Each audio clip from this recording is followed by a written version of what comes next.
not the only kid who grew up this way. Surrounded by people who used to say that rhyme about sticks and stones. As if broken bones hurt more than the names we got called, and we got called them all. So we grew up believing no one would ever fall in love with us. That we'd be lonely forever.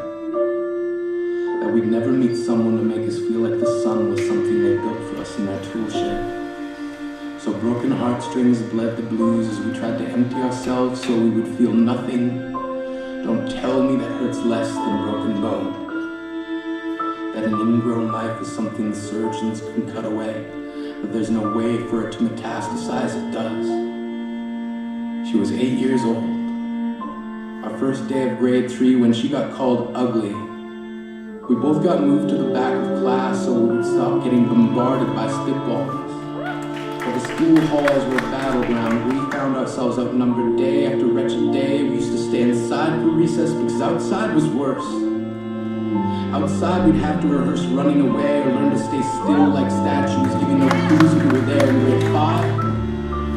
We taped a sign to the front of her desk that read, "Beware of the dog." To this day, despite a loving husband, she doesn't think she's beautiful because of a birthmark that takes up a little less than half her face. Kids used to say she looks like a wrong answer that someone tried to erase but couldn't quite get the job done. And they'll never understand that she's raising 2 kids whose definition of beauty begins with the word mom. Because they see her heart before they see her skin, because she's only ever always been amazing. He was a broken branch grafted onto a different family tree. Adopted. Not because his parents opted for a different destiny. He was 3 when he became a mixed drink of 1 part left alone and 2 parts tragedy. Started therapy in 8th grade.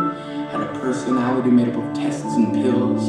Lived like the uphills were mountains and the downhills were cliffs. 4/5 suicidal, a tidal wave of antidepressants, and an adolescence of being called pop. 1 part because of the pills, 99 parts because of the cruelty. He tried to kill himself in grade 10 when a kid who could still go home to mom and dad had the audacity to tell him, "Get over it." As if depression is something that can be remedied by any of the contents found in a first aid kit. To this day, he's a stick of TNT lit from both ends. Could describe to in detail the way the sky bends in the moment before it's about to fall. And despite an army of friends who all call him an inspiration, he remains a conversation piece between people who can't understand. Sometimes being drug-free has less to do with addiction and more to do with sanity.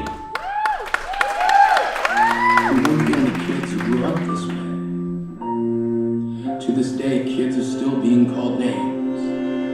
The classics were, "Hey, stupid," "spaz." Seems like every school has an arsenal of names getting updated every year. And if a kid breaks into school and no one around chooses to hear, do they make a sound? Or they're just background noise from a soundtrack stuck on repeat when people say things like kids can be cruel. Every school was a big top circus tent. And the pecking order went from acrobats to lion tamers, from clowns to carnies. All of these miles ahead of who we were freaks. Lobster claw boys and bearded ladies. Oddities juggling depression and loneliness, playing solitaire, spinning the bottle, trying to kiss the wounded parts of ourselves and heal. But at night, while the others slept, we kept walking the tightrope. It was practice, and yes, some of us fell. But I want to tell them that all of this is just debris. Left over when we finally decide to smash all the things we thought we used to be. And if you can't see anything beautiful about yourself, get a better mirror. Look a little closer. Stare a little longer. Because there's something inside you that made you keep trying despite everyone who told you to quit.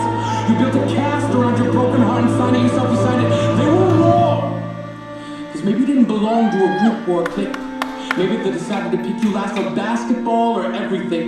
Maybe you used to bring bruises and broken teeth to show and tell but never told. Because how can you hold your ground if everyone around you wants to bury you beneath it? You have to believe that they were wrong. They have to be wrong. Why else would we still be here? We grew up learning to cheer on the underdog because we see ourselves in them. We stem from a root planted in the belief car stalled out and sitting empty on some highway. And if in some way we are, don't worry. We only got out to walk and get gas. We are graduating members from the class of We Made It. Not the faded echoes of voices crying out names will never hurt me.